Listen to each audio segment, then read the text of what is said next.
Earl Avery sat down exclusively with Access Hollywood's Stephanie Bauer. Stephanie Bauer, who's at the Avery home in Manitowoc County, Wisconsin. Billy, right here at Stephen Avery's house is where the prosecution claims the horrific rape and murder happened. After spending a lot of time last week here on the Avery compound with Stephen's family, on Friday night we made the 2-hour trip up to their ice fishing cabin to watch the first episode with them. In the documentary, I watched it twice. She certainly looked like she was completely on his side. Then she's changing her story, so why believe her now? A potential making a murderer bombshell, and now we know what that is. Stephanie Bauer has uncovered one of the secrets that Stephen Avery's new attorney is working on. Billy, there are 2 locations at the crime scene on the Avery property: Stephen's bedroom, where law enforcement claims Teresa Halbach was raped and stabbed, and the garage, where they claim she was shot and killed. Now his brother Earl reveals new forensic testing that they hope will exonerate Stephen. They sprayed the whole house. That's what I'm saying. Do you know if they found anything? No, I don't think so. What do you call that stuff?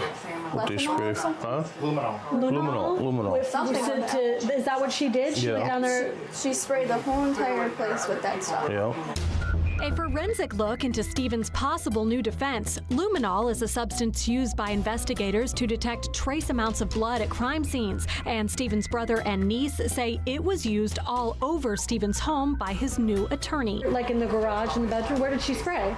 In the house. In the garage too, I think. If somebody's gonna slice somebody's throat, you know, there's gonna be blood. Something. And they say they cleaned up in the garage, but there's all dust and everything all over everything. How do you clean up and then put the dust back? Stephen's younger brother, Earl, had plenty of questions like that as we watched Dateline. Earl hasn't seen Stephen in a decade and spoke to him for the first time in 8 years just last week. In January, from prison, Stephen reportedly accused Earl and his other brother, Chuck, of murdering Teresa Halbach. Did Stephen tell you why he did that? He told me that his lawyers told him to say that. And he told me that he was frustrated that we wouldn't talk to him or go up and see him. So he was a little bit mad at you? Yeah. Is it hard for you to live here right next door? No. No? No. Doesn't bother you? Doesn't bother me at all. Yeah, it doesn't bother me at all. You know, but I know it didn't happen. Because all the evidence, what they said was here, didn't add up in my eyes. Do people that have seen the documentary come by? Does anybody come up the streets and try to take photos or anything like that? I had a few cars come up here. That's why I put that sign up there now.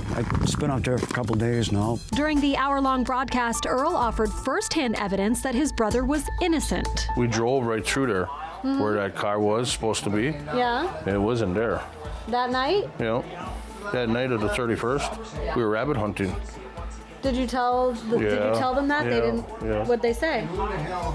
They didn't, I don't know, they didn't say nothing about it. Earl's daughter, Brittany, said she's already impressed by Stephen's new attorney, Kathleen Zellner. She was very determined to do what needs to be done right now. If there is going to be a trial, I'm pretty sure it's going to be like in Wausau. Out of the county. Yeah. And you think that's important? Oh, yeah. Yeah, because everybody in Manitowoc County, half of them are against us. Stopping by, Earl and Stephen's dad, Alan, who has lost considerable weight since filming the Netflix documentary. Alan hasn't visited Stephen in a few weeks and says his son's mental state is what you'd expect. You're locked up in a cage, you know what I mean?